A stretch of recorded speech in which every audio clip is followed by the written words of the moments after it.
Hello बच्चों, क्या हाल चाल है। उम्मीद है आप लोग अच्छे और हेल्दी होंगे। आज हम पढ़ेंगे बहुत ही मस्त चैप्टर, यानी कि क्लास 9 का ज्योग्राफी का chapter 5 natural vegetation and wild life. यानी कि हम अपने इन्वायरमेंट के बारे में पढ़ेंगे, कुल मिला के अपने नेचर के बारे में पढ़ेंगे। कौन कौन सी यहाँ पर वनस्पतियाँ होती हैं और किस किस तरह के वन्य जीव यहाँ पर होते हैं। ये तो हमने पहले भी पढ़ रखा है क्लास 7th-8th में, ठीक है। जो वाइल्ड लाइफ है ये पहले भी हमने पढ़ रखा है, जो वेजिटेशन ये भी पढ़ रखा है। बस यहाँ पर क्या है, उसका थोड़ा सा रिवीजन करेंगे। अगर आप लोगों ने क्लास 7th में हमारा वीडियोस देखा है, 8th में वीडियोस देखा है, जिसको मैंने वहाँ पे बहुत अच्छे से एक्सप्लेन किया था, और यहाँ भी वैसे ही पढ़ेंगे एकदम इंजॉय करते हुए, ठीक है। तो चलिए शुरू करते हैं। देखो, चैप्टर का नाम क्या है, natural vegetation and wild life. यानी कि जो जो हमारा नेचुरली वनस्पतियाँ होती हैं वो, और हमारे जो नेचुरली जानवर होते हैं कई तरह के, ठीक है, मोर, पंछी, बर्ड्स, शेर, हाथी, जिराफ वगैरह जो भी कुछ आते हैं वो सब किस में आएंगे, वाइल्ड लाइफ में आएंगे। और जो भी सब्जियां वगैरह होती हैं, जो भी प्लांट्स वगैरह होते हैं, जो भी ट्रीज़ होते हैं, जितने भी तरह के, वो सब किस में आ जाएंगे, वेजिटेशन में। तीनों को पढ़ना है हमको, जो नेचुरली वेजिटेशन है, जो नेचुरली एनिमल्स हैं उनके बारे में, ठीक है।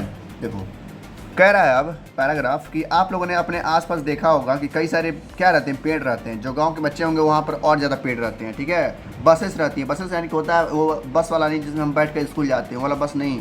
ये बस है झाड़ियाँ, यानी कि जो झाड़ियाँ नहीं होती है, खरपतवार होते हैं, उसको बसेस बोलते हैं। ग्रास यानी घास फूस, ठीक है। आप देखते होंगे जो फील्ड्स रहती हैं, जो बड़े बड़े फील्ड्स रहती हैं, उसमें जो चिड़िया होती है उड़ती रहती है। पार्क्स होते हैं अपने स्कूल के आसपास, ये सब चीज़ें आप अगल बगल देखते होंगे। तो उसी को हम क्या कहते हैं, एक तरह से नेचुरल वेजिटेशन और वाइल्ड लाइफ। अब कह रहा है कि जो हमारा भारत है, यानी कि जो हमारा देश है भारत, हिंदुस्तान, वो बहुत बड़ा कंट्री है। सबसे में बहुत बड़ा कंट्री भाई, 29 राज्य हैं, 28 राज्य हैं, ठीक है। वो भी बहुत बड़े बड़े हैं, ठीक है। तो वही कह रहा है यहाँ पे और भी तरह के अलग अलग फॉर्म्स के लिविंग थिंग्स रहते हैं, अलग अलग तरह के वेजिटेशन, अलग तरह के वाइल्ड लाइफ पाए जाते हैं, ठीक है। अब देखो, इंडिया में एक जानवर पाया जाता है बंगाल टाइगर, वो और कहीं नहीं पाया जाता है, ठीक है। तो जो बंगाल टाइगर है वो बंगाल में पाया जाता है। इस तरीके से हर तरह का जो प्लांट है, अलग तरह के प्लांट, अलग तरह के जानवर हमारे भारत में पाए जाते हैं, ठीक है। कह रहा है हमारा भारत जो है, यानी कि हमारा country, our country India is one of the 12th mega biodiversity country of the world. यानी कि लगभग पूरी पृथ्वी पे लगभग 200 कंट्री प्लस है, यानी कि 200 कंट्री से ज़्यादा हमारे देश है।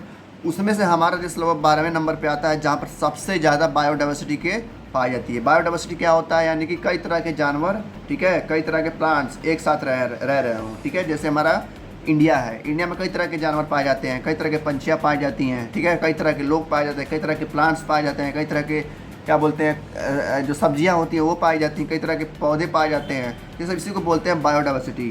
तो वही कह रहा है, पूरे दुनिया में बात करें, पूरे पृथ्वी पर बात करें, तो जितना भी देश है उन सारे देशों में से हमारा देश कितने नंबर पे आता है, 12 नंबर पे, जो कि मेगा डाइवर्सिटी। यहाँ पे कई तरह के, देखो इंडिया भी है, इंडिया में बस बात कर रहा है, इंडिया में 47,000 तरह के प्लांट स्पीसीज़ है। सोचो, प्लांट स्पीसीज मतलब हर तरह के प्लांट है, पौधे हैं, पेड़ है, कितना है, 47,000 तरह के। एक दो तरह के नहीं, एक दो तीन चार चार तरह के नहीं, 47,000 तरह के क्या है, प्लांट स्पीसीज पाए जाते हैं हमारे भारत में।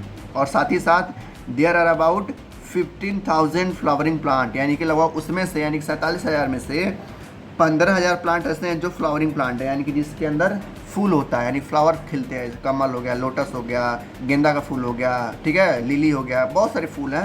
ये सब क्या है, फ्लावरिंग प्लांट है, जो कि 15,000 तरह के होते हैं। सोचो, हम स्कूल में जब जाते हैं लिखने के लिए तो मैम क्वेश्चन देती हैं कि नेम 5 फ्लावर, यानी कि 5 फूलों के नाम लिखिए, तो कोई भी लिख सकते हैं, और यहाँ तो 15,000 है। सोचो कितने तरह के होते हैं। तो ये सब हमारे भारत में पाए जाते हैं। फिर कह रहा है कि ये दुनिया में सबसे ज़्यादा हमारे 6% जो है इंडिया में पाए जाते हैं। यानी अगर मान लेते हैं कि अगर इंडिया में मतलब पूरे वर्ल्ड में, ठीक है, 100 पेड़ हैं, यानी कि 100 पौधे हैं, 100 फूल है, 100 फ्लावर है, तो 100 फ्लावर में से 6 फ्लावर हमारे भारत में पाए जाते हैं, यानी कि हमारे देश, हमारे भारत में पाए जाते हैं। वही कह रहा है यहाँ पे, there are about 15,000 flowering plant in India which account for 6% of the world total number of flowering plant. यानी कि अगर पूरी दुनिया में, पूरी पृथ्वी पर 100 पौधे हैं, 100 पौधों में से 6 पौधा हमारे भारत में पाया जाता है। The country has many non flowering plant. हमारे देश के पास है, जो भारत है, उसके पास ऐसे भी पौधे हैं जिनके अंदर फ्लावर नहीं होता, जिनके अंदर कोई फूल नहीं होता। सच है, जैसे क्या क्या है, फर्न है, एल्गी है, एल्गी जानते हैं ना, जो कहते हैं, जो कह सकते हैं जो पॉन्ड होता है, जो तालाब होता है, ठीक है, जो नालियाँ होती हैं, उसमें से ग्रीन ग्रीन एल्गी होती है, तो उसी को क्या कहते हैं, नॉन फ्लावरिंग प्लांट। उसमें से फूल वगैरह नहीं खिलती। और क्या है, फंगी है, यानी कि फर्न हो गया, एल्गी हो गया, फंगी हो गया। ये 3 तरह के ऐसे प्लांट्स हैं जिसमें से कोई सी भी तरह का फ्लावर नहीं होता है, ठीक है। अब देखो, ये हो गया फ्लावरिंग का पार्ट। अब कह रहा है इंडिया के पास लगभग यानी कि अप्रॉक्सीमेटली 90,000 तरह के एनिमल्स पाए जाते हैं। एनिमल्स 90,000 यानी कि इसमें शेर भी आ जाएंगे, भालू भी आ जाएगा, हाथी भी आ जाएगा, जिराफ भी आ जाएगा, कुत्ता, बिल्ली, सियार वगैरह सब आ जाएंगे इसी में। तो देखते देखते देखा जाए तो 90,000 तरह के यानी कि 90,000 तरह के जो एनिमल्स हैं बस हमारे भारत में पाए जाते हैं। सोचो कितने तरह के जानवर हैं। As well as rich variety of fish in the its fresh marine water, और साथ ही साथ जानवरों के साथ पौधों के साथ साथ जो है कि समुद्र हैं, जो है कि पोखर है, जो है कि तालाब है, उसमें से भी क्या है कई तरह के फिश पाई जाती हैं, मछलियाँ पाई जाती हैं। तो हम देख सकते हैं हमारा भारत कितना ज़्यादा विशाल है और यहाँ पे कितनी वैरायटी तरह के पेड़ पौधे हैं, जानवर हैं, मछलियाँ हैं, सब तरह के पेड़ पौधे पाए जाते हैं। इसलिए इंडिया को इंडिया बोला जाता है, हिंदुस्तान बोला जाता है, क्योंकि यहाँ पर हर चीज़ मिलता है जो और कहीं नहीं मिलता है। तो हमारा देश क्या है, बहुत ही ज़्यादा प्रीसियस है, बहुत ज़्यादा यूनिक है। ठीक है, अब देखो यहाँ पे एक टर्म आता है वर्जिन वेजिटेशन। अब वर्जिन वेजिटेशन क्या होता है, देखो जो नेचुरल वेजिटेशन होता है ना, इसका मतलब ये होता है कि नेचुरल का देखो नाम ही लग गया है नेचुरल, यानी कि बिना इंसानों का उसमें हेल्प किए हुए। जो जंगल होते हैं बड़े बड़े, ठीक है, इंडिया में वो क्या होते हैं, जंगल में वो जो जंगल का पेड़ होते हैं, जो जंगल के पौधे होते हैं, उसमें जो फ्लावर्स होता है, जो झाड़ियाँ होती हैं, वो ऑटोमेटिक ग्रो करती हैं। उसमें इंसान पानी नहीं देता, खाद नहीं देता, किसी भी तरह का केमिकल नहीं डालता है, तो उसी को कहते हैं हम नेचुरल वेजिटेशन। तो वही कह रहा है नेचुरल वेजिटेशन उसी को कहेंगे जो अपने आप से ग्रो करे, यानी कि जो नेचुरली ग्रो करे। लिखा है ना, natural vegetation are plant community which has grown naturally without human aid, यानी कि बिना इंसानों के उसमें हस्तक्षेप किए हुए ऑटोमेटिक क्या हुए, ग्रो हो चुके हैं। उसको क्या बोलेंगे हम, नेचुरल वेजिटेशन, या क्या बोलेंगे वर्जिन वेजिटेशन, यानी कि ऐसा वेजिटेशन जिसमें इंसानों का हेल्प ना लगा हो, जैसे कि जंगल वगैरह। ठीक है, उसको क्या बोलेंगे हम, नेचुरल वेजिटेशन। वही चीज़ उसमें भी आ जाएगा, जानवरों में भी। ठीक है, अब देखो यहाँ क्या, डिड यू नो, क्या आप जानते हैं, the virgin vegetation which are purely Indian are known as endemic और indigenous species but those which have come outside are known as exotic. देखो यहाँ पे दो शब्द दिए गए हैं, बहुत अच्छे अच्छे शब्द हैं। देखिए देखो, जो प्लांट्स या पौधे, ठीक है, भारत में पाए जाते हैं, भारत में उगते हैं, भारत में ही ख़त्म हो जाते हैं, उनको हम बोलते हैं इंडिजेनियस, यानी कि इंडी यानी कि इंडिया, और जेनियस यानी कि जो इंडिया के प्लांट्स हैं, उनको बोलते हैं हम इंडियन स्पीसीज, यानी कि इंडिजेनियस स्पीसीज। अब जो दूसरे कंट्री से आते हैं, यानी कि इंडिया से नहीं आकर कहीं बाहर से आते हैं, जैसे मान लेते हैं अमेरिका से आ रहा है, ऑस्ट्रेलिया से आ रहा है, चाइना से आ रहा है, कहीं और से आ रहा है, तो इसको हम क्या बोलेंगे, कौन से प्लांट, एग्जॉटिक प्लांट, यानी कि जो इकसठ से यानी कि बाहर से आए, उसको क्या बोलेंगे हम, एग्जॉटिक प्लांट। इसको याद रखिएगा, हो सकता है हमसे तुम्हें पूछ दे कि जो प्लांट्स बाहर से आते हैं उनको क्या बोलते हैं हम, एग्जॉटिक प्लांट, और जो प्लांट्स यहीं होते हैं इंडिया में उनको क्या बोलते हैं, इंडिजेनियस स्पीसीज। ठीक है, अब देखो दूसरा टर्म आता है हमारा फ्लोरा एंड फाउना। ये मैंने भी बताया था ट्रिक से, यहाँ भी मैं बता दे रहा हूँ ताकि आपको याद आ जाए। देखो ये बहुत अच्छा है, एग्जाम में हमेशा आता है 1-2 नंबर में। 2 नंबर में आएगा तो 1 नंबर का फ्लोरा लिखना पड़ेगा और 1 नंबर का फाउना लिखना पड़ेगा। देखो जो फ्लोरा होता है उसका मतलब होता है फ्लावर, यानी कि जितने भी तरह के पौधे होते हैं, चाहे फ्लावर हो गया, चाहे प्लांट्स हो गए, चाहे ट्रीज हो गए, चाहे किसी भी तरह का प्लांट्स हो गया, वो सारे के सारे किस में आ जाएंगे, फ्लोरा में। अब देखो कैसे याद करेंगे फ्लोरा और फाउना। फाउना जो होता है, जितने भी तरह के एनिमल्स होते हैं, जितने भी तरह के बर्ड्स होते हैं, जितने भी तरह के रेप्टाइल्स होते हैं, वो सारे के सारे तरह किस में आ जाते हैं, फाउना में आते हैं। ठीक है, अब देखो याद कैसे करेंगे, कौन सा फ्लोरा, कौन सा फाउना, कौन सा किसको डिलीट करता है। देखो जो फ्लावर का स्पेलिंग क्या होता है, FLOWER, यही ना होता है, इसमें भी FLOR है। ठीक है, इसमें भी FLO, यानी कि फ्लो, यानी कि फ्लो जब बोलेगा इसका मतलब है कि ये पौधों से बोल रहा है, यानी कि जितने भी तरह के पौधे होते हैं, जितने भी तरह के कह सकते हैं ट्रीज होते हैं, वो सब किस में आ जाते हैं, फ्लोरा में आ जाते हैं। और बचा फौना, यानी कि जितने भी तरह के जानवर होते हैं, जितने भी तरह की पंछियाँ होती हैं, जितने तरह की मछलियाँ होती हैं, वो सारे सारे किस में आ जाएंगे, फौना में। तो कोई भी अगर आप पूछता है कि फ्लोरा और फौना क्या होता है, तो बता दीजिएगा कि जो फ्लोरा है वो डिनोट करता है प्लांट से, ठीक है, और जो फौना है वो डिनोट करता है एनिमल्स, यानी कि जितने भी तरह के एनिमल्स होते हैं वो फौना में आ जाएंगे, और जितने भी तरह के प्लांट्स होते हैं वो फ्लोरा में आ जाएंगे। ठीक है, अब आते हैं दूसरे टॉपिक पे, लैंड पे, लैंड, सॉइल और क्लाइमेट टेम्परेचर पे। देखते हैं क्या है।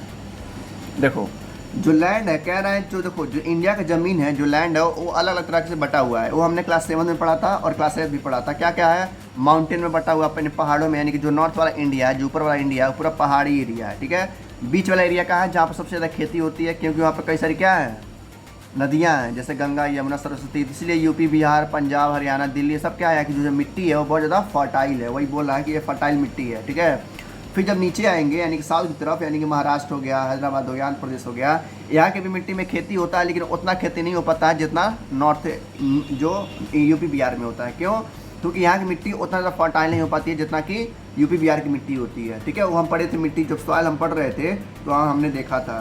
सॉइल यहाँ भी है लेकिन यहाँ पर अच्छे से एक्सप्लेन नहीं है, डिटेल में नहीं है।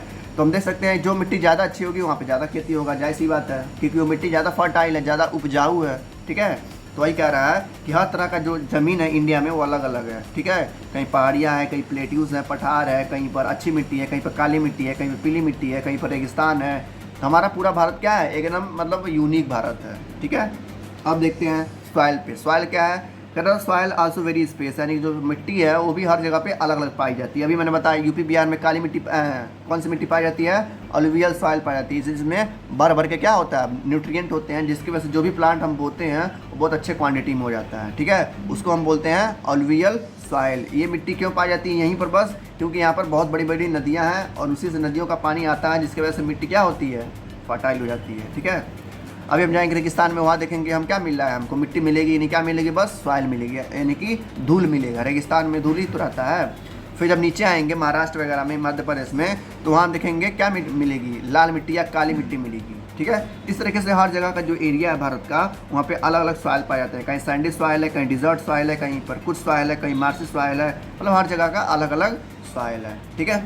अब आता है क्लाइमेट। क्लाइमेट यानी कि जलवायु। अभी इसके पहले क्लास 9th में हमने पढ़ा था क्लाइमेट के बारे में कि ये लंबा समय लेता है चेंज होने में, और जो वेदर होता है वो डेली चेंज होता है, ठीक है। अभी हमने पढ़ा था।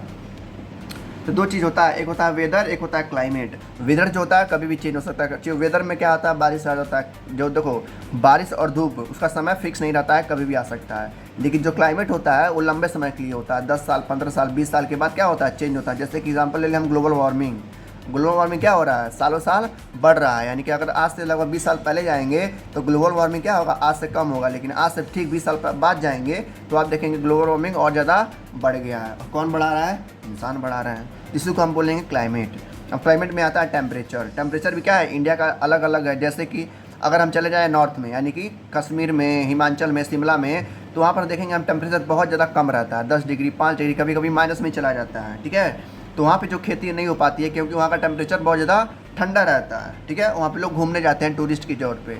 लेकिन जब आप नीचे आएंगे, नीचे यानी कि दिल्ली, पंजाब, यूपी, बिहार, ठीक है, मध्य प्रदेश का कुछ हिस्सा, और क्या, और पंजाब हो गया, ये सब हो गया, वेस्ट बंगाल हो गया, यहाँ की जो टेम्परेचर है वो मीडियम टेम्परेचर, यानी कि खेतों के लिए, उपजाऊ के लिए, खेती करने के लिए बहुत अच्छा टेम्परेचर है। इसलिए यहाँ पर मिट्टी भी अच्छी है, टेम्परेचर भी अच्छा है, पानी भी ठीक ठाक मिल जाता है, इसलिए यहाँ पर खेती सबसे ज़्यादा होती है। फिर जब नीचे आएंगे, यानी कि महाराष्ट्र वाला एरिया में, आंध्र प्रदेश में, चेन्नई वगैरह में, तमिलनाडु में, तो वहाँ पे देखेंगे वहाँ पर सबसे ज़्यादा बारिश होती रहती है और ठंडी ठंडी हवाएं चलती रहती हैं। तो ये हवाएं क्यों चलती हैं, क्योंकि यहाँ पर क्या है, समुद्र किनारे किनारे, यही ना हमारा नीचे वाला हिस्सा, ये पूरा पूरा समुद्र से भरा हुआ है, जिसके वजह से यहाँ पर ठंडी ठंडी हवाएं जाती हैं और बारिश भी होते रहता है। तो यहाँ की मिट्टी क्या हो गई है, येलो, रेड हो गई है, थोड़ा काली हो गई, जिसकी वजह से यहाँ भी खेती होती है लेकिन कम मात्रा में होती है, ठीक है। ये हो गया टेम्परेचर। तो टेम्परेचर हमारे हर जगह क्या है, अलग अलग है। अभी चले जाए, हम देख रहे हैं कि नॉर्थ में माइनस में टेम्परेचर चल जा रहा था, वही टेम्परेचर लेके चल जाए कहाँ पर, हम कहाँ पे, राजस्थान में, यानी कि रेगिस्तान में, तो वहाँ पर हम देखेंगे टेम्परेचर इतना ज़्यादा रहता है कि बहुत ज़्यादा गर्मी होती है, 50 डिग्री, 60 डिग्री, 70 डिग्री तक पहुँच जाता है, ठीक है। तो ये सब हम देख सकते हैं कि हमारे भारत में जो टेम्परेचर है वो हर जगह पे अलग अलग है, ठीक है। इसके बाद हमारा आता है सनलाइट, यानी कि फोटो पीरियड। सनलाइट को ही क्या बोलते हैं, फोटो पीरियड। फोटो मतलब होता है सूरज की रोशनी, ठीक है। अब देखो जो सनलाइट है, इसका मतलब है कि हर जो इंडिया है उसका पे अलग अलग रोशनी पड़ती है, तभी तो अभी मैंने जस्ट बताया पीछे कि यूपी में, बिहार में, दिल्ली में, पंजाब में, यहाँ पर सबसे ज़्यादा गर्मी होती है। क्यों गर्मी होती है, क्योंकि जो सूरज की रोशनी होती है वो डायरेक्ट हिट करती है। जैसे मैं दे रहा हूँ यहाँ पर, मान लेते हैं क्या है, सूरज है, क्या है, सूरज है, ये सन है, ठीक है, और ये क्या है, हमारा अर्थ है, ठीक है। तो यहाँ पे जो एरिया होगा, यानी कि जो बीच में एरिया होगा, यहाँ की रोशनी क्या आएगी, सीधे आएगी, जिसकी वजह से यहाँ पर गर्मी ज़्यादा होगा। और बाकी जो ये वाला एरिया है, नॉर्थ और साउथ वाला, यहाँ पर रोशनी थोड़ा क्या आएगी, ऐसे बेंड करके आएगी, ऐसे बेंड घूम करके आएगी। तो घूम कर जब आएगी तो रोशनी कम पहुँचेगी। इसलिए नॉर्थ पोल पे और साउथ पोल पे हमेशा क्या रहता है, ठंडा मौसम रहता है, ठीक है, माइनस में चल जाता है। लेकिन जो बीच वाला हमारा है, जो इक्वेटर वाला एरिया है, वहाँ पर क्या होता है, हमेशा धूप रहता है, इसलिए वजह वहाँ पर क्या होता है, हमेशा गर्मी रहती है। तो यहाँ पर बताया जा रहा है कि जो सनलाइट का ड्यूरेशन है वो हर जगह पे अलग अलग है, ना लिखा है ना, सनलाइट एट डिफरेंट प्लेसेस, यानी कि हर जगह पे अलग अलग सनलाइट पड़ता है। वो किस लिए पड़ता है, एल्टीट्यूड की वजह से। लैटिट्यूड यानी कि जो उसका रेखाएं रहती हैं, और एल्टीट्यूड यानी कि हाइट की वजह से, ठीक है। और क्या है, जो हमारा क्या बोलते हैं मौसम होता है वो बदलता रहता है। ड्यूरेशन ऑफ द डे, कभी दिन लंबा हो जाता है, कभी दिन छोटा हो जाता है। सबसे बड़ा दिन कब होता है? 21 जून को, और सबसे छोटा दिन 25 दिसंबर को, याद रखिएगा। क्यों? अभी देखते हैं हम सबसे बड़ा दिन कब होता है, जून में 21 जून को। क्यों? उस दिन देखते हैं हम कि जो सबसे ज़्यादा गर्मी होता है उसी दिन होता है, और सूरज की रोशनी भी लंबे समय तक रहती है। तो इसीलिए सबसे बड़ा जो दिन होता है वो 21 जून को होता है, और जो सबसे छोटा दिन होता है वो दिसंबर में होता है, जब ठंडी पड़ रही होती है 25 दिसंबर को। ठीक है, तो ये होता है सूरज का टाइम पीरियड, यानी कि हर जगह पे क्या है, अलग अलग सूरज की रोशनी आती है। अब आ गया बारिश का। अब देखो बारिश का भी वही है कि हर जगह पे क्या होता है, अलग अलग, यानी कि जो भी हम पढ़ रहे हैं वो क्या पढ़ रहे हैं, इंडिया के बारे में पढ़ रहे हैं। यानी कि हम देख पा रहे हैं कि इंडिया में हर लोकेशन पे, चाहे वो कश्मीर हो, चाहे रेगिस्तान हो, चाहे वेस्ट बंगाल हो, चाहे साउथ हो, हर जगह पे टेम्परेचर अलग है, मिट्टी अलग है, सनलाइट अलग पड़ रही है, लैंड अलग है, वहाँ के लोग अलग हैं, वहाँ की भाषाएं अलग है, लेकिन सारे 100 लोग क्या हैं, सब इंडिया में आते हैं, यानी सब लोग हिंदुस्तानी हैं। तो वही कह रहा है बारिश में भी, in India almost the entire rainfall is brought in the advancing southern monsoon. अभी हमने पढ़ा था पिछले चैप्टर में क्लाइमेट में, जब क्लाइमेट पढ़ रहे थे तो उसमें मैंने बताया था जो मानसून आता है वो किस महीने में आता है, जून में आता है, और कब जाता है, सितंबर में जाता है। ठीक है, तो ये मैंने वहाँ पर अच्छे से पढ़ाया था, तो जो भी क्वेश्चन आएगा वहीं से आएगा, यहाँ से कुछ नहीं आने वाला, बस आपको बताया जा रहा है। ठीक है, तो कब आता है, जून में आता है, 15 जून तक आ जाता है यूपी बिहार तक। ठीक है, और कब जाता है, सितंबर के लास्ट तक। ठीक है, इसको कहते हैं हम प्रिसिपिटेशन, यानी कि बारिश, यानी कि रेनफॉल। तो रेनफॉल बोले या प्रिसिपिटेशन बोले, दोनों का मतलब क्या है, बारिश से संबंधित है। ठीक है, देखो यहाँ पर डिड यू नो करके देखो, डिड यू नो को कभी नहीं छोड़ते हैं, हमेशा एक बार ऐसे लिखो नहीं, लेकिन एक बार पढ़ लो। पढ़ने से क्या होता है, इन्फॉर्मेशन मिल जाता है। जैसे देखो कह रहा है according to the Indian state of forest report 2011, यानी कि 2011 में एक रिपोर्ट आया था जंगलों का, यानी कि फॉरेस्ट जंगल का, जो इंडिया के जो रेंजर हैं वो लोग बताए थे कि जो इंडिया का जो है 21% हिस्सा किससे कवर्ड है, जंगल से है। लेकिन वो कब का था, 2011 का था। और अब देखेंगे 2020 का हिस्सा देखेंगे तो लगभग ये परसेंटेज क्या होगा, घट गया होगा, 18-19% हो गया होगा। क्यों? क्योंकि यहाँ के जो लोग हैं बहुत तेज़ी से जंगल को काट रहे हैं और वहाँ पे फैक्ट्री वगैरह बैठा रहे हैं। तो हम देख सकते हैं कि अगर हमारा भारत 100 हिस्सा में किया जाए, यानी कि भारत को 100 टुकड़ों में किया जाए ना, 100 टुकड़ों में से 21% टुकड़ा क्या आएगा, हमारा जंगल आया था। कब? 2011 में। लेकिन सर अब देखेंगे तो परसेंटेज क्या होगा, घट गया होगा, 18-19% हो गया होगा। ठीक है, कि पहले का डाटा है तो पूछेगा तो आपको 21% ही लिखना है, 18-19% नहीं, जो दिया है वही। ठीक है, और कब का डेटा है, 2011 का। यानी कि अगर इंडिया को 100 टुकड़ों में किया जाए तो 100 टुकड़ों में से 21 टुकड़ा क्या आएगा, हमारा जंगल आएगा। लेकिन इसको और बढ़ाना पड़ेगा, हमें क्या करके बढ़ाना पड़ेगा, प्लांटिंग करना पड़ेगा पेड़ों का, यानी कि पेड़ लगाने पड़ेंगे, नहीं तो आने वाला हमारा फ्यूचर बहुत ही खतरनाक हो जाएगा। ठीक है, खतरनाक यानी कि सांस नहीं ले पाएंगे हम अच्छे से। अब बताएं टाइप्स ऑफ वेजिटेशन, यानी कितने तरह के वेजिटेशन पाए जाते हैं। मेनली 5 तरह के होते हैं, वो भी हमने क्लास 8 में पढ़ा है, यहाँ भी वही मैंने बता रहा है। बस यहाँ पर हम क्या कर रहे हैं, रिवीजन कर रहे हैं। जो क्लास 8 का वीडियो देखा होगा वो भी हम यही चैप्टर ही है, बस और कुछ नहीं है, तो यहाँ भी हम वही पढ़ रहे हैं। तो 5 तरह के वेजिटेशन होते हैं, यानी कि वनस्पतियाँ होती हैं। कौन कौन से होते हैं? सबसे पहला होता है ट्रॉपिकल एवरग्रीन फॉरेस्ट, यानी कि ऐसा जंगल जो हमेशा क्या होता है, हरा भरा रहता है सालों साल, यानी कि 24/7 12 महीने तक क्या रहता है, हरा रहता है। लिखा है ये एवरग्रीन, यानी कि एवर मतलब हमेशा और ग्रीन मतलब कि हरा, जो हमेशा के लिए क्या हो, हरा हो। ठीक है, दूसरा कह रहा है ट्रॉपिकल डिसीडियस फॉरेस्ट, यानी कि ऐसा जंगल जिसके पत्ते हमेशा झड़ते रहते हैं, यानी कि वो पत्ता जैसे मान लेते जंगल में गए हैं तो देखेंगे वहाँ के जो जंगल के जो पेड़ होंगे, वहाँ के जो पत्ते होंगे वो हमेशा क्या होंगे, झड़ रहे होंगे। पतझड़ होगा, फिर पत्ता आएगा, फिर नया पत्ता आएगा, फिर झड़ेगा, फिर नया पत्ता आएगा, तो उसको बोलते हैं हम डिसीडियस फॉरेस्ट। ठीक है, डिसीडियस यानी कि डिसाइड होना, यानी कि डिक्रीज होना, यानी कि पत्ता हमेशा झड़ते रहना। इस तरीके से आप याद कर सकते हैं ट्रिक से। एवर यानी कि हमेशा, यानी कि हरा। ठीक है, डिसीडियस यानी कि डिक्रीज हो रहा है, यानी कि पत्ते हमेशा झड़ते रहना। तीसरा आता है tropical thorn forest and scrub.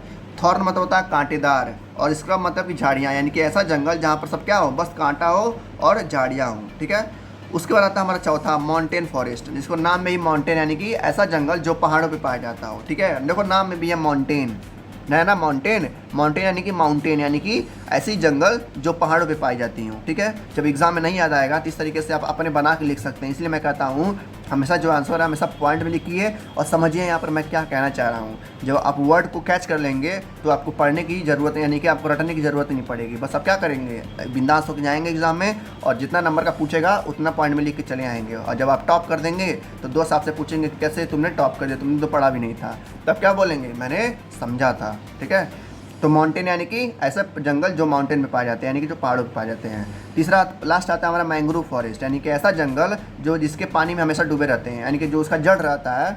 ठीक है, जैसे मान लेते हैं अगर ये जंगल है जिसके जो जड़ें होंगी ना वो हमेशा क्या रहेंगी, पानी में डूबी हुई रहेंगी, इसीलिए इसको बोलते हैं मैंग्रोव फॉरेस्ट, यानी कि ऐसा जंगल जो हमेशा क्या हो, ग्रूव रहे, यानी कि पानी में डूबा हुआ रहे। ठीक है, मैंने लिखा भी है, हमेशा पानी में डूबे रहते हैं, यानी कि ऐसा जंगल है जो हमेशा पानी में डूबे रहते हैं। अब इसको हमको देखना है डिटेल में।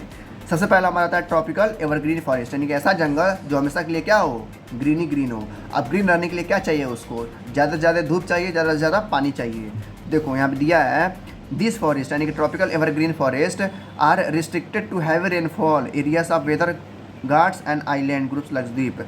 कह रहा है यहाँ पर पाए जाते हैं जहाँ पर सबसे ज़्यादा बारिश होती है, यानी कि हैवी रेन होते हैं। ठीक है, जैसे कि वेस्टर्न घाट हो गया हमारा, आइलैंड जैसे लक्षद्वीप और अंडमान निकोबार हो गया, असम हो गया, तमिलनाडु में हो गया, ये सब ऐसे रीजन है जहाँ पे ये एवरग्रीन फॉरेस्ट पाए जाते हैं, यानी कि हमेशा ये क्या रहते हैं, हरे भरे रहते हैं। क्यों हरे भरे रहते हैं, वहाँ पर धूप भी अच्छी खासी मात्रा में हो जाती है और बारिश तो होती है। तो पेड़ों को क्या चाहिए, पानी और धूप चाहिए, जिसकी वजह से वो घना रहेंगे, तो इसी वजह से क्या होता है, घना रहता है। तो हो सकता है एग्जाम में आ जाए तो आप पॉइंट वाइज लिख के आएंगे। क्या लिखेंगे, सबसे पहला point, this forest are restricted to heavy rain area, जैसे कि वेस्टर्न घाट हो गया, आइलैंड जैसे कि लक्षद्वीप, अंडमान निकोबार और कुछ हिस्से किसके, असम के और तमिलनाडु के। ठीक है, दूसरा point, they are best in area having more than 200 centimetre rainfall. सोचो ये ऐसे एरिया में आते हैं जहाँ पर 200 सेंटीमीटर से ज़्यादा रेनफॉल होता है, यानी कि बहुत ज़्यादा बारिश होती है, तभी तो ये हरे भरे रहते हैं। दूसरा पॉइंट ये हो जाएगा कि ऐसे एरिया में पाए जाते हैं जहाँ पर सबसे ज़्यादा क्या होती है, बारिश होती है, जैसे कि 200 सेंटीमीटर।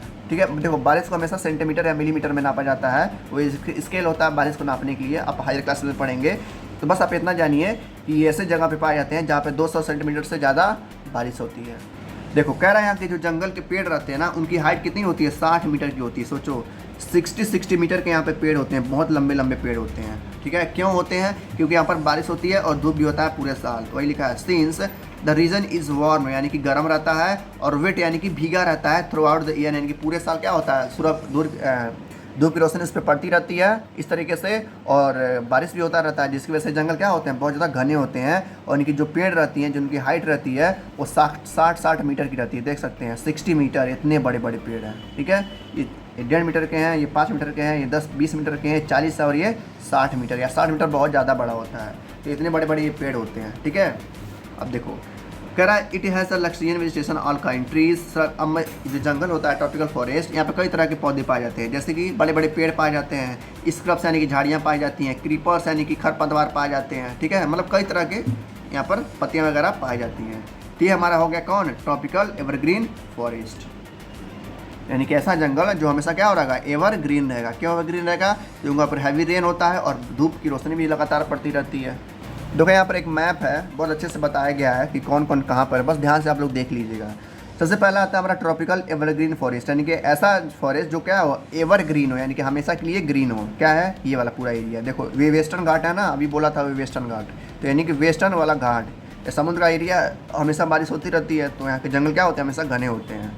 कुछ एरिया ये वाला चेन्नई वाला, ठीक है, ये पूरा क्या होता है ट्रॉपिकल। फिर ये पूरा मेघालय वाला, मेघालय में सबसे ज़्यादा बारिश होती है, मैंने बताया था पिछले चैप्टर में क्लाइमेट में। ये पूरा पूरा बंगाल देखो, ये पूरा क्या है, ग्रीन है। तो ऐसे जंगल है जहाँ पर क्या है, सबसे ज़्यादा घने जंगल है। उसके बाद आता है हमारा देखो ट्रॉपिकल डिसीडियस फॉरेस्ट, यानी कि हल्का सा ग्रीन जो है, यानी कि ये पूरा। ठीक है, ये ऐसे जंगल हैं जो क्या है, हमेशा पतझड़ होते रहते हैं, क्योंकि इन जगह पे बारिश कम होती है। ठीक है, बस जून जुलाई के महीने में होती है सबसे ज़्यादा बारिश, और अगस्त में थोड़ा हो जाती है। इस महीने में ये जंगल हरे हो जाते हैं, बाकी महीने में पत्ते गिरते रहते हैं। उसके बाद है माउंटेन, यानी कि ऐसा जंगल जो कहाँ पर पाया जाता है, माउंटेन एरियाज़ में। पूरा माउंटेन एरिया देख ही सकते हैं, पूरा यहाँ से लेके यहाँ तक। ठीक है, ऐसे जंगल हैं जो माउंटेन में पाए जाते हैं। मैंग्रोव बहुत कम पाए जाते हैं भारत में। देखो थोड़ा सा यहाँ पर है, थोड़ा सा यहाँ है और थोड़ा सा यहाँ है, तो 3 जगह पे पाए जाते हैं। तो मैंग्रोव बहुत कम पाए जाते हैं, और जो ऐसे पेड़ होते हैं जो हमेशा क्या रहते हैं, ग्रूव रहते हैं, यानी कि पानी में डूबे हुए रहते हैं। ट्रॉपिकल थॉर्न फॉरेस्ट, यानी कि ऐसा जंगल जहाँ पर क्या हो, कांटेदार हो। कांटेदार कहाँ होगा, जहाँ पर बारिश नहीं होगा, जैसे कि ये वाला पूरा एरिया रेगिस्तान का। देखो ये वाला पूरा एरिया और ये वाला पूरा क्या है, यहाँ पर ऐसे जंगल है जो कांटेदार है। कांटेदार क्यों है, क्योंकि वहाँ पर बारिश नहीं होती है, इसीलिए वहाँ के जो पेड़ होते हैं वो कांटेदार हो जाते हैं। ठीक है, इस तरीके से आप बता सकते हैं एग्जाम में कि कौन सा जंगल कहाँ पर पाया जाता है। देखो अभी हम पढ़ रहे थे कौन सा जंगल, ट्रॉपिकल एवरग्रीन फॉरेस्ट, यानी कि ऐसा जंगल जो हमेशा के लिए ग्रीन हो। तो अभी तो हमने पढ़ी जंगल के बारे में। अब उस जंगल में कौन कौन से जानवर पाए जाते हैं वो हम देख लेते हैं। कह रहा था कॉमन एनिमल्स फाउंड इन जानवर, ये एलिफेंट, हाथी हो गया, मंकी हो गया, लेमर एक तरह के बंदर होता है, डियर हो गया, ये सब क्या है, ऐसे जानवर हैं जो यहाँ पर पाए जाते हैं। वन हॉर्न राइनोसोरस, यानी कि ऐसा राइनोसोरस जो क्या हो, बस एक सिंग वाला हो। ठीक है, और क्या है, बर्ड्स पाई जाती हैं, बैट्स, स्लोथ, स्कॉर्पियन, स्नेल वगैरह ये सब पाई जाती हैं। इसके बाद आता है हमारा दूसरा ट्रॉपिकल डिसीडियस फॉरेस्ट, यानी कि ऐसा जंगल जिसके पहली बात तो जंगल किस पे डिपेंड होता है, बारिश पे। यानी कि जब बारिश होता है तो ये जंगल हरा हो जाता है एकदम, और जब बारिश नहीं होती है तो पतझड़ हो जाता है, यानी पत्ते झड़ जाते हैं। ठीक है, जैसे यहाँ पर दिया है ये वाला, ये सब क्या है, ऐसे जंगल हैं जो क्या है डिसीडियस फॉरेस्ट है। तो ये कह रहा है कि भारत में ये सबसे ज़्यादा पाए जाते हैं। अभी हमने देखा पीछे यहाँ पर मैप में कि ये पूरा का पूरा क्या था, डिसीडियस फॉरेस्ट है, यानी कि ऐसा एरिया था जहाँ पे सबसे ज़्यादा जंगल पाए जाते थे, किसके, डिसीडियस फॉरेस्ट के। लेकिन सबसे बड़ी सी कमजोरी क्या है, पानी, यानी कि इसको ये तभी हरा हो पाता है जब बारिश का मौसम आता है, यानी कि जब मानसून आते हैं, इसलिए इसको मानसून फॉरेस्ट भी बोला जाता है। तो वही कह रहा है कि जो डिसीडियस फॉरेस्ट है इंडिया में सबसे ज़्यादा वाइड स्प्रेड है, यानी कि सबसे ज़्यादा फैले हुए हैं, सबसे ज़्यादा मात्रा में पाए भी जाते हैं। बट लेकिन इसको मानसून फॉरेस्ट भी बोला जाता है, क्यों, क्योंकि ये डिपेंड रहते हैं पूरी तरह से रेनफॉल पे। ठीक है, तो जब बारिश होती है जून से लेकर जून, जुलाई, अगस्त, सितंबर, अक्टूबर तक, तो ये मौसम जो जंगल रहते हैं वो हरे भरे रहते हैं। ठीक है, तो आप बता सकते हैं एग्ज़ाम में कि जो ये जंगल होते हैं, जो डिसीडियस फॉरेस्ट होता है, वो ऐसे जंगल होते हैं जो डिपेंड करते हैं किस पे, रेनफॉल पे, इसीलिए इनको मानसून फॉरेस्ट भी बोला जाता है। और इनको पानी की तरह मिलता है 70 सेंटीमीटर से लेके 200 सेंटीमीटर तक। ठीक है, अब देखो कह रहा on the basis of the availability of water this forest are further divided into moist and deciduous. कह रहा है जब ये क्या बोलते हैं, जब बारिश का मौसम ख़त्म हो जाता है तो इसके जो पत्ते रहते हैं ना वो झड़ने लगते हैं। कोई भी पौधा होगा दुनिया में, अगर उसको पानी न दिया जाए तो पौधा क्या होगा, सूखने लगेगा। तो वही इनके साथ भी होता है। तो जब तक मानसून आएगा, मानसून यानी कि बारिश का मौसम रहेगा जून, जुलाई, अगस्त, सितंबर, तब तक ये जंगल खूब हरे भरे रहेंगे, बहुत मज़ा आता है इनको घूमने में। लेकिन जैसे ही बारिश का मौसम ख़त्म होगा नवंबर दिसंबर के बाद, फिर क्या होते हैं, थोड़ा सूखे रुखे हो जाते हैं, यानी कि थोड़ा हल्के हो जाते हैं। ठीक है, तो उतना मज़ा नहीं आता है। लेकिन जंगल तो जंगल होते हैं, फिर इंतजार करते हैं अगले साल के बारिश का। अब देख लेते हैं कि कहाँ कहाँ पर पाए जाते हैं। मैं जो एरिया, जो राज्य है, वो किस किस राज्य में ये जंगल, जो डिक्रीजिंग जंगल है, यानी कि जिसके पत्ते झड़ते रहते हैं, वो किस किस जगह पे पाए जाते हैं। कह रहा हिमालयस पे कुछ जगह पे पाए जाते हैं, झारखंड में, वेस्ट उड़ीसा में, छत्तीसगढ़ में, and the eastern slope of the western Ghat में पाए जाते हैं। अब देखो जिसको जंगल रहते हैं, ये कौन कौन सी लकड़ी वहाँ पर होती है, यानी कि जो डिसीडियस फॉरेस्ट है इसमें कौन कौन सी लकड़ी पाई जाती है। तो सबसे पहला आता है बम्बूस, यानी कि बाँस, फिर साल हो गया, शीशम हो गया, सैंडलवुड हो गया, यानी कि चंदन का पेड़, खैर हो गया, कुसुम हो गया, अर्जुन हो गया, मुलबेरी हो गया, and are other commercial important species, यानी कि ये सब पौधे क्या होते हैं, वहाँ पर पेड़ पाए जाते हैं। कहाँ पे, डिसीडियस फॉरेस्ट में। और सबसे बड़े इनका पॉइंट एक ही है कि डिपेंड करते हैं किस पे, मानसून पे, यानी कि रेन पे, यानी कि बारिश पे।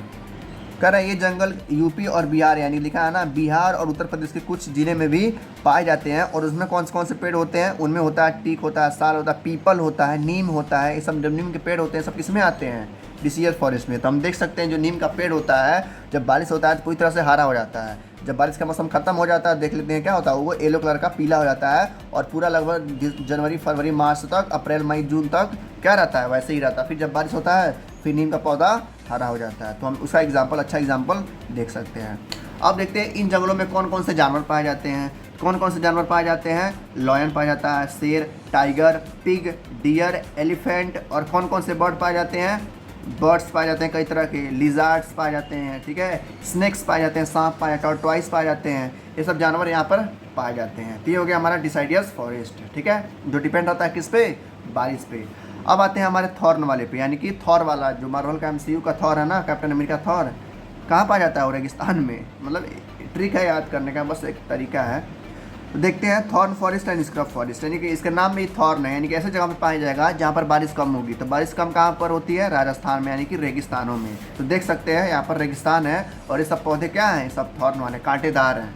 थॉर्न मतलब होता है ये कांटेदार, जो कैक्टस होता है इस तरीके से वो कांटेदार होता है, इसलिए इसको हम बोलते हैं। और ये जो रीजन होता है, यानी कि ये जो जंगल होता है, यहाँ पे 70 सेंटीमीटर से कम रेनफॉल होती है, ठीक है। अब देख सकते हैं कुछ जंगल ऐसे हैं जो 200 सेंटीमीटर तक बारिश पा रहे हैं, और बेचारे ऐसे जंगल हैं जो 70 सेंटीमीटर से भी कम पा रहे हैं, ठीक है। इसी वजह से यहाँ के जो जंगल होते हैं वो कांटेदार होते हैं और घने नहीं हो पाते हैं और हरे भी नहीं होते हैं। जैसे किन किन राज्यों में पाया जाता है वो भी देख लेते हैं। कह रहा है गुजरात में पाया जाता है, यानी कुछ एरिया, गुजरात के कुछ एरियो में, ठीक है। राजस्थान में पूरी तरह से पाया जाता है, मध्य प्रदेश में पाया जाता है, छत्तीसगढ़ में, उत्तर प्रदेश के कुछ हिस्सों में पाया जाता है, हरियाणा में पाया जाता है, ठीक है। अब कौन कौन से स्पीसीज और प्लांट्स पाए जाते हैं, एकासियास, कुछ होता है इस तरीके से, पाम होता है, यूफोरबियास होता है, कैक्टस होता है, are the main plant species. सबसे बड़ा होता है कैक्टी यानी कैक्टस जो होता है वो राजस्थान में पाया जाता है, वो ऐसा प्लांट है जो बस यहीं पर होता है जहाँ पर बारिश ना हो, ठीक है। अब आता है क्या, leaves are mostly thick and wall minimize evaporation. अब देखो आपके दिमाग में आ रहा होगा कि ये इसके जो पत्ते होते हैं या फूल होते हैं कांटेदार के होते हैं, ठीक है, ऐसे मतलब ऐसे कांटेदार के होते हैं। कांटेदार इसीलिए ऐसे होते हैं क्योंकि इसका जब धूप हो तो धूप की रोशनी जब इस पर पड़े तो इसका जो इसके जो अंदर पानी है पौधों के अंदर वो ज़्यादा से ज़्यादा इवेपोरेट ना होके बची रहे उसके अंदर, ठीक है, ताकि पानी वो अपने आप को ग्रो करने में लगा सके। इसीलिए उसके पत्ते क्या होते हैं, कांटेदार होते हैं, ताकि उसमें क्या जो पानी है वो इवेपोरेट ना हो पाए, इवेपोरेट होके ख़त्म ना हो पाए। तो पानी को बचाने के लिए क्या होते हैं, अपने आप को कांटेदार की तरफ बना लेते हैं ताकि इवेपोरेशन ना हो, ठीक है। अब देखते हैं कौन कौन से जानवर पाए जाते हैं इसमें। सबसे पहले आता है रैट्स यानी कि चूहे पाए जाते हैं, ठीक है, माइस, रैबिट्स, रैबिट यानी कि जानते हैं खरगोश, fox, wolf, tiger, lion, wild ass यानी कि जंगली गधा, हॉर्सेस, कैमल्स। सबसे बड़ा क्या होता है, कैमल्स होते हैं जो रेगिस्तान में क्या बोलते हैं, देखो रेगिस्तान का जहाज भी किसको बोलते हैं, कैमल्स को ही बोलते हैं। हो सकता है एग्जाम में पूछ लिए कि शिप ऑफ रेगिस्तान या शिप ऑफ क्या बोलते हैं उसको, मतलब रेगिस्तान का जो शिप है यही होता है कैमल्स, इसको याद रखिएगा। ये हो गया हमारा थॉर्न फॉरेस्ट यानी कि ऐसा जंगल जो कहाँ पर पाया जाता है, रेगिस्तान के एरिया में पाया जाता है क्योंकि वहाँ पर बारिश नहीं होती है। उसके बाद आता है हमारा माउंटेन फॉरेस्ट। यह माउंटेन यानी कि मतलब क्या हो गया, माउंटेन यानी कि ऐसा जंगल जो पहाड़ों पे पाया जाता है, जैसे अभी मैंने दिखाया मैप में पीछे, ठीक है, जम्मू कश्मीर से लेकर अरुणाचल प्रदेश तक ये पूरा का पूरा हिस्सा क्या है, ऐसे जो है वो माउंटेन फॉरेस्ट यानी कि ऐसा जंगल जो माउंटेनियस एरिया पे पाए जाते हों, ठीक है। अब देखो the decrease in the temperature with increasing altitude, जाहिर सी बात है जब पहाड़ों पे पाए जाएंगे तो यहाँ का टेम्परेचर क्या होगा, हाई होगा, जिसके वजह से जिसको जो ब्रांचेस होते हैं वो नीचे की तरफ होते हैं, ठीक है, इस तरीके से, ठीक है, देख सकते हैं कांटेदार मतलब ऐसे घर की तरह होता है इनका पेड़, ऐसे होता है, ठीक है। तो देखिए ऐसे पेड़ है ना, सब सारे सारे ऐसे ही हैं, ठीक है, इस तरीके से होते हैं। क्यों होते हैं, क्योंकि जब बर्फ़ गिरता है तो बर्फ़ इस तरीके से गिरता है कि वो पेड़ पर रुक ना पाए, इसीलिए वो अपना शेप को ऐसे बना लेते हैं ताकि ऊपर से जब बर्फ़ गिरे तो गिरते गिरते क्या चले जाए, नीचे चला जाए, पेड़ों पे ना रुके, इसलिए इनका बनावट इस तरीके से होता है, ठीक है। तो देखते हैं और अच्छे से इसको कह रहे, जिसको जो पौधे होते हैं यानी कि जो पेड़ होते हैं वो कहाँ होते हैं, पहाड़ों पे लगभग 1000 मीटर 2000 ऊपर होते हैं, यानी कि जब आप पहाड़ों पे चढ़ेंगे, जब चढ़ाई करेंगे माउंटेन एवरेस्ट पे तो देखेंगे वहाँ पर कई सारे क्या है पेड़ पाए जाते हैं जो इसी तरह के होते हैं। अब किस किस तरह के पेड़ पाए जाते हैं, वहाँ पर पेड़ पाए जाते हैं कैसे, ओक्स के पेड़, यानी कि जो अभी मैंने बताया ना ये सब क्या है, ओक्स के पेड़ है। और क्या है, चेस्टनट है, ठीक है, ये भी एक तरह का पेड़ होता है। अब देखो कह रहा है लगभग 1500 से 3500 मीटर के बीच में, यानी कि लगभग 1 किलोमीटर से 3 किलोमीटर के बीच में सारे के सारे पौधे पाए जाते हैं। कौन कौन से, पाइन हो गया, ये भी पहाड़ों पे पाया जाता है, देवदार का पेड़ ये भी पहाड़ों पे पाया जाता है, सिल्वर फीर ये कोई सिक्का नहीं है, ये क्या है, एक तरह का पेड़ है जो कहाँ पे पाया जाता है, पहाड़ों पे पाए जाते हैं। स्प्रूस और सेडार ये सब क्या पाए जाते हैं, माउंटेन फॉरेस्ट पे पाए जाते हैं, ठीक है। अब माउंटेन फॉरेस्ट आता कहाँ पर है, हिमालयस पे, यानी कि नॉर्थ इंडिया वाले पार्ट पे, नॉर्थ ईस्ट इंडिया यानी कि जो वाला ये हिस्सा है इंडिया का, मैं फिर दिखा दे रहा हूँ, मैं सब लोग भूल जाएंगे। देखो ये पूरा हिस्सा क्या है, माउंटेन वाला है पूरा का पूरा, ठीक है, यहीं पर पाए जाते हैं कौन से फॉरेस्ट, माउंटेन फॉरेस्ट, जंगलों। अब देख लेते हैं यहाँ पर कौन कौन से जानवर पाए जाते हैं, कौन कौन से जानवर पाए जाते हैं। देखो पहली बात तो ये माउंटेन एरिया है, ठंडा एरिया है, तो ऐसे जानवर पाए जाएंगे जो ठंड में रह सकते हों, जैसे कि Kashmiri Stag, spotted deer, wild सीप यानी कि भेड़ होता है, जैक रैबिट यानी कि ये वाला रैबिट नहीं, वहाँ का दूसरा रैबिट होता है जो सिर्फ ठंडी देशों में रहते हैं, तिब्बतन एंटीलोप एक तरह का हिरन होता है, मतलब देखा जाए तो हिरन की प्रजातियाँ होती हैं जो ठंडे मौसम में रहती है। याक आप लोग जानते ही हैं, स्नो लेपर्ड नाम में स्नो है तो यानी कि बर्फ़ में रहती है। स्क्वायरल ये वाला स्क्वायरल नहीं है, वो बर्फ़ों में रहने वाली स्क्वायरल है। बियर हो गया, रेयर पांडा हो गया, पांडा जब देखते हैं, सीप हो गया, गोट्स हो गई जो उसकी थिक हेयर होती है, यानी मोटी हेयर होती हैं। ये ऐसे जानवर हैं जो बस कहाँ पाए जाते हैं, हमारे माउंटेन फॉरेस्ट में पाए जाते हैं। इसके बाद आता है हमारा मैंग्रोव फॉरेस्ट। अभी मैंने बताया इसका ऐसा जो जड़ होते हैं ना वो हमेशा क्या रहते हैं, पानी में डूबे हुए रहते हैं, इस तरीके से देख सकते हैं क्या है, मैंग्रोव है, यानी कि ऐसा पेड़ जिसका जो जड़ होगा वो क्या होगा, हमेशा ग्रूव हुआ रहेगा, यानी कि पानी में डूबा हुआ रहेगा। तो इस तरीके से आप देख सकते हैं। तो सब याद करने का तरीका होता है, एग्जाम में अगर आ गया मैंग्रोव फॉरेस्ट तो आप बता सकते हैं, नहीं याद होगा तब भी कि सर ने बताया था ग्रूव यानी कि पानी में डूबा हुआ, यानी कि ऐसे जंगल हैं जो पानी में हमेशा डूबे हुए रहते हैं, ठीक है। देखो the mangrove tidal forest are found in the area of coast influence by the tide, यानी कि ऐसे जगह पे पाए जाते हैं जहाँ पे क्या होता है, समुद्र का टाइड हमेशा आता रहता है, तो हमेशा भाई जब पानी आता रहेगा तो ये हमेशा पानी में डूबे रहेंगे, तीसरी लिंगा जो क्या बोलते हैं जड़ें होती हैं हमेशा क्या होती हैं, कीचड़ में होती हैं या सिल्ट में डूबी हुई रहती हैं हमेशा। और ये dense mangroves are the common variety of the root of jungle, यानी कि इनका जो जंगल होता है वो भी क्या होता है, थोड़ा सा घना होता है। और कहाँ पाए जाते हैं, गंगा जहाँ से बहती है, जहाँ से महानदी बहती हैं, जहाँ से कृष्णा नदी बहती है, गोदावरी बहती है, कावेरी नदी बहती हैं, यहाँ पर वो पर सब पाए जाते हैं। कौन से जंगल, मैंग्रोव फॉरेस्ट, ठीक है। और क्या कह रहा है, Brahmaputra delta Sundari trees are found, यानी कि कौन से पेड़ पाए जाते हैं, सुंदरी ट्री एक होती है इस तरीके से, वो सब वहीं पर पाए जाते हैं ग्रूव फॉरेस्ट में, ठीक है। पाम, कोकोनट, क्योरा, अगर etcetera are also grow in some part of the delta. Royal Bengal tiger, अभी मैंने बताया कि जो बंगाल टाइगर है वो कहाँ पर पाया जाता है, वेस्ट बंगाल में। तो जो मैंग्रोव फॉरेस्ट रहता है ना, जो जंगल होता है मैंग्रोव वाला, इन्हीं फॉरेस्ट में वो लोग सब घूमते रहते हैं। कोई पूछता है आपसे कि जो बंगाल टाइगर होते हैं वो कहाँ पर पाए जाते हैं, तो बंगाल का मतलब है बंगाल में पाए जाते हैं, और बंगाल में कहाँ पाए जाते हैं, मैंग्रोव फॉरेस्ट में पाए जाते हैं। वही देख लेते हैं कि और कौन कौन से जानवर हैं जो मैंग्रोव फॉरेस्ट में पाए जाते हैं बंगाल के टाइगर के साथ। तो क्या है, टर्टल है यानी कि कछुआ, crocodiles, gharials and snake are also found in the this forest. और सबसे फेमस टाइगर क्या है, सबसे फेमस जानवर क्या है, royal Bengal tiger is the famous animal in the forest. Exam में एक नंबर में आ सकता है कि रॉयल बंगाल टाइगर कहाँ पर पाया जाता है और किस जंगल में पाया जाता है। तो बंगाल में पाया जाता है और किस जंगल में, मैंग्रोव फॉरेस्ट में, ठीक है। तो अभी हम देख रहे थे किसके बारे में, वेजिटेशन के बारे में, यानी कि फ्लोरा के बारे में। और हम देखेंगे किसके बारे में, फौना के बारे में, यानी कि ऐसे फौना जितने भी जानवर पाए जाते हैं। तो अभी हम जितना देखा, जितने भी तरह के जंगल देखा, वो सारे किस में आ गए थे, फ्लोरा में आ गए थे, ठीक है। तो वही कह रहा, फ्लोरा की तरह इंडिया में कई तरह के फौना भी पाए जाते हैं, यानी कई तरह के जानवर भी पाए जाते हैं, ठीक है। तो कह रहा दुनिया में लगभग, हमारे देश में सिर्फ लगभग 90,000 तरह के एनिमल पाए जाते हैं, जो मैंने पीछे भी बताया है। यानी कि जितने भी तरह के जानवर हो गए, चाहे घड़ियाल हो गया, लायन हो गया, टाइगर हो गया, एलिफेंट हो गया, जिराफ हो गया, कैट हो गया, कुत्ता हो गया, कुछ भी हो गया, सब किस में आ जाएंगे, फौना में आ जाएंगे। तो वही कह रहा, बस भारत में लगभग 90,000 तरह के जानवर पाए जाते हैं, जिसमें से 2,000 तरह के बर्ड्स पाई जाती हैं, जो चिड़िया होती हैं, कबूतर, तोता हो गया, स्पैरो चिड़िया हो गई, कई तरह की चिड़िया होती हैं। तो वही 2,000 मिला के 2,000 तक चिड़िया पाई जाती है, यानी कि अलग अलग तरह की चिड़िया, ऐसा नहीं है कि एक तरह की चिड़िया, 2,000 यानी 2,000 अलग तरह की स्पीसीज ऑफ बर्ड्स पाई जाती हैं। कहाँ पे, हमारे भारत में, जो कंस्टिट्यूट करती हैं 30% ऑफ द वर्ल्ड पॉपुलेशन। यानी कि अगर पूरे दुनिया की बात करें, यानी कि पूरे पृथ्वी की बात करें, अगर पूरे पृथ्वी का कितना लें, 100% लें, किसका, चिड़ियों का। मान लेते हैं पूरी दुनिया में, यानी पूरी पृथ्वी पे 100 चिड़िया हैं, तो ठीक है, तो 100 चिड़िया में से 13 चिड़िया कहाँ पर पाई जाती हैं, हमारे भारत में पाई जाती हैं। इस तरीके से हम याद कर सकते हैं। और यहाँ जो मछलियाँ हैं वो भी पाई जाती हैं, कितना, 2546 तरह की मछलियाँ पाई जाती हैं, यानी कि लगभग 2,500 तरह की, 2,500 तरह की, यानी कि डिफरेंट टाइप्स ऑफ फिश कहाँ पाई जाती हैं, हमारे भारत में पाई जाती हैं। It also shares between 5 to 8% of the world population of amphibians, reptiles and mammals, यानी कि इसके साथ ही साथ जो लिजार्ड्स होते हैं, जो रेंगते वगैरह कीड़े रहते हैं, वो भी हमारे भारत में लगभग 5 से 8% तक पाए जाते हैं। कुल मिला के हम यही कह सकते हैं कि हमारा देश क्या है, रिच है किसमें, फ्लोरा में भी और फौना में भी। यानी कि हमारे देश में कई तरह के जानवर भी पाए जाते हैं, कई तरह की चिड़िया भी पाई जाती हैं, कई तरह के पेड़ पौधे भी पाए जाते हैं, ठीक है। ये हो गया हमारा वाइल्ड लाइफ। और देखते हैं अच्छे से, कह रहा था elephant are the most majestic animals among the mammals. कह रहा मैमल्स में जो सबसे बड़ा एनिमल होता है वो कौन सा होता है, एलिफेंट होता है, सबसे बड़ा आप लोग जानती हैं कि एलिफेंट होता है। और ये पाए कहाँ पे जाते हैं, ये पाए जाते हैं घने जंगलों में, यानी कि जहाँ पर हमेशा बारिश होती रहती है। जैसे अभी मैंने देखा एवरग्रीन फॉरेस्ट, जैसे कि असम में था, कर्नाटका में था, केरला में था। तो असम, कर्नाटका, केरला में हाथी सबसे ज़्यादा पाई जाती हैं। अगर हाथी आपको देखना है सही में, नेचुरली में, तो कहाँ चले जाइए, असम में चले जाइए, केरला और कर्नाटका में चले जाइए, वहाँ पर आपको दिख जाएंगे। और क्या पाए जाते हैं, एक सिंग वाला राइनो भी देख सकते हैं, यानी गैंडा जो होता है एक सिंग वाला, ठीक है, उसको भी आप देख सकते हैं, जो कि अब क्या है, बहुत ही रेयर रह चुके हैं। इनका जो प्रजातियाँ हैं वो बहुत तेज़ी से ख़त्म हो रही है, ठीक है।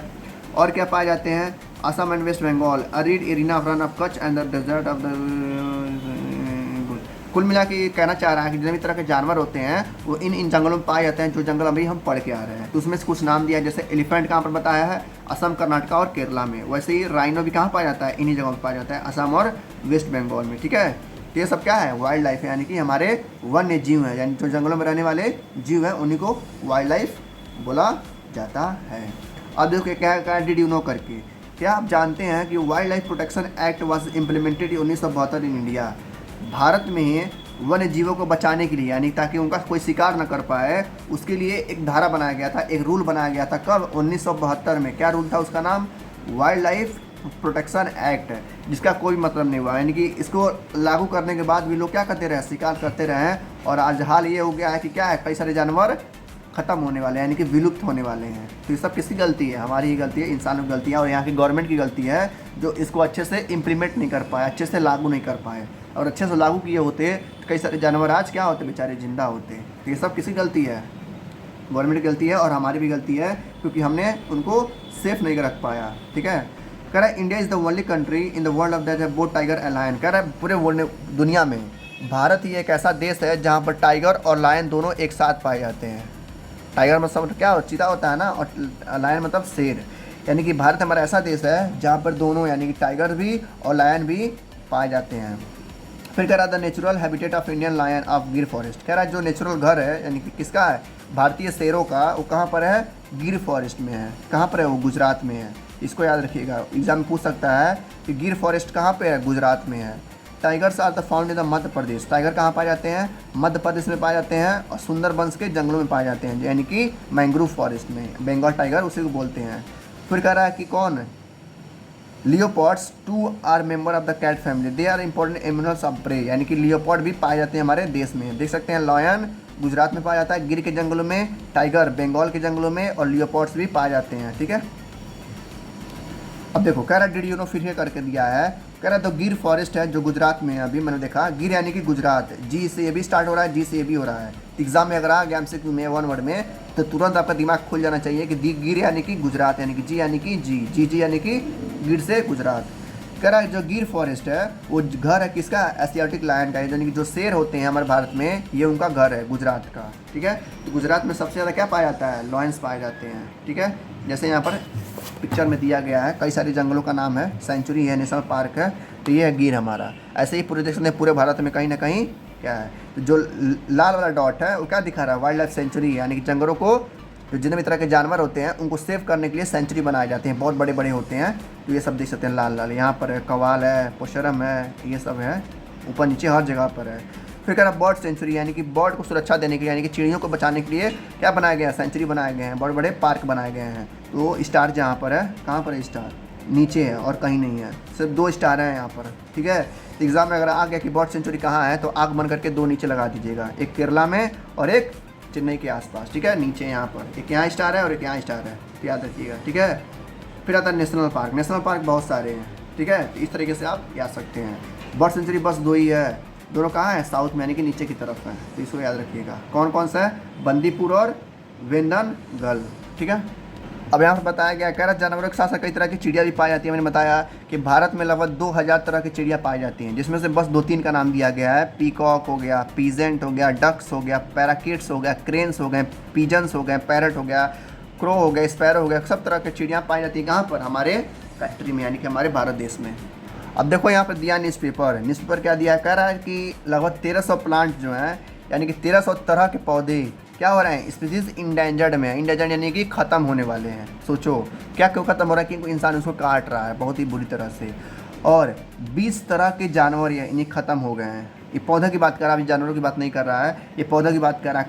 1300 तरह के प्लांट और 20 तरह के प्लांट जो क्या है एक्सटिंक्ट हो गए, यानी ख़त्म हो चुके हैं, और 1300 प्लांट ख़त्म होने वाले हैं। उससे 2 सोच सकते हैं आप कि इंसान कितने ज़्यादा लालची हो गए हैं, अपने फ़ायदे के लिए जंगलों को काटे जा रहे हैं। उनका कोई असर नहीं पड़ रहा है कि क्या होने वाला है फ्यूचर में। क्या होगा, जो आपके बच्चे होंगे उनको सांस लेने में बहुत ज़्यादा दिक्कत होगा। क्यों दिक्कत होगा, ऑक्सीजन रहेगा नहीं, पौधे रहेंगे नहीं, तो सांस कहाँ से लेंगे, तो उनको सांस लेने में दिक्कत होगा। जिससे आप सांस ले पा रहे हैं आसानी से, वो सब नहीं ले पाएंगे अगर ऐसे ही पेड़ कटते रहें तो। अब देखो कह रहा है जो गवर्नमेंट है इन सब जानवरों को, इन सब पौधों को बचाने के लिए उसने कई सारे क्या बनाया, सिस्टम बनाया। सिस्टम यानी कि नेचुरल पार्क वगैरह बनाया, सेंचुरीज बनाई हैं उनको सेफ करने के लिए। तो वही कह रहा है कि देख लेते हैं जो गवर्नमेंट ने बनाया है, क्या स्टेप लिया है फ्लोरा और फाउना को बचाने के लिए, क्या क्या स्टेप हैं। कह रहा है पूरे भारत में लगभग 18 बायोस्फीयर रिजर्व है। कितने हैं, 18 पूरे देश में। सोचो 29 राज्य है और 18 तो बायोस्फीयर रिजर्व है, कम तो यही है। कहना हर एक राज्य में, हर एक स्टेट में बायोस्फीयर रिजर्व होना चाहिए, ताकि जानवरों को और पंछियों को और प्लांट्स को बचाया जा सके। ठीक है, 18 ही हैं। कह रहा है 18 बायोस्फीयर रिजर्व है has been setup in the country to protect flora and fauna. Flora और फाउना को बचाने के लिए बस कितने हैं, 18 ही बायोस्फीयर रिजर्व बनाए गए हैं, जो कहाँ पर है, सुंदरबंस पे है, यानी कि मैंग्रोव फॉरेस्ट में है, नंदा देवी में है, गल्फ ऑफ म्यांमार में है, और क्या है, नीलगिरी है, नॉर्क्रेक है, ग्रेट निकोबार है, मानस है, सिंपलीपाल है। एग्जाम में आ गया लिखने के लिए तो कोई भी 2-3 उठा के आप लिख सकते हैं, ठीक है। और क्या है, और अचानक कमर है, अमरकंटक है, has been included the world network of biosphere reserve, ठीक है। 18 क्या है बायोस्फीयर रिजर्व में। तो एमसीक्यू में आ सकता है कि कितने बायोस्फीयर रिजर्व है भारत में, 18 हैं। उनमें एक दो का नाम लिखिए, तो कोई भी 2 नाम उठा कर लीजिएगा, सुंदरबन लीजिएगा, Nanda Devi, gulf of Myanmar, Nilgiri, नॉर्क्रेक, कोई भी लिख सकती है, ठीक है। अब देखते हैं दूसरा पॉइंट गवर्नमेंट ने क्या बनाया है बचाने के लिए। यहाँ पे कुछ नाम भी दिए गए हैं बायोस्फीयर रिजर्व के, 18 है ना, 18 के साथ नाम है, 2 2 4 2 6 एक साथ, हाँ 18 के साथ नाम है। सुंदरबन है, म्यांमार है, नीलगिरी है, यहाँ के करके दिया है। तो कोई भी 2-3 आप 4 याद रख कर लीजिएगा, ठीक है, एग्जाम में आ सकता है। फिर क्या दूसरा पॉइंट क्या कह रहा है, financial and technical assistance is provided to many botanical garden by the government in 1992, यानी कह रहा है 1992 से ही हर जगह पे क्या किया गया है, लोगों को रखा गया है क्या करने के लिए, देख रेख करने के लिए जानवरों का, पौधों का, ताकि वो लोग क्या हो सके, बचे रहें, ठीक है। जैसे कहाँ रखा गया है, कच्छ में रखा गया है, कोल्ड डिजर्ट में रखा गया है, और क्या सीधे चलम में, पन्ना में रखा गया है, क्या करने के लिए, उनको देख रेख करने के लिए।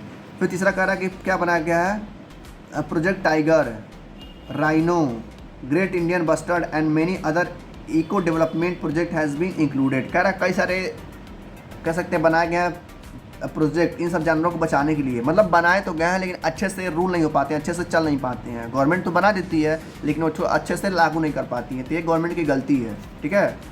फिर कह रहा है 103 नेशनल पार्क है, यानी पूरे भारत की बात करें तो पूरे भारत में 103 क्या है, नेशनल पार्क है। इसकी संख्या ठीक है, 103 काफ़ी होते हैं।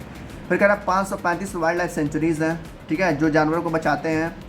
जूलॉजिकल गार्डन है, are set up to take a natural heritage, जो क्या है, कई सारे जानवरों का घर है। तो देख सकते हैं गवर्नमेंट ने कितनी सारी चीज़ें की हैं, लेकिन फिर भी उसको क्या करना चाहिए, अच्छे से उसको संभालना चाहिए, देख रेख करनी चाहिए। तो ये था हमारा आज का चैप्टर, ठीक है। तो फिर मिलते हैं नेक्स्ट चैप्टर में, तब तक के लिए good luck, thank you, take care.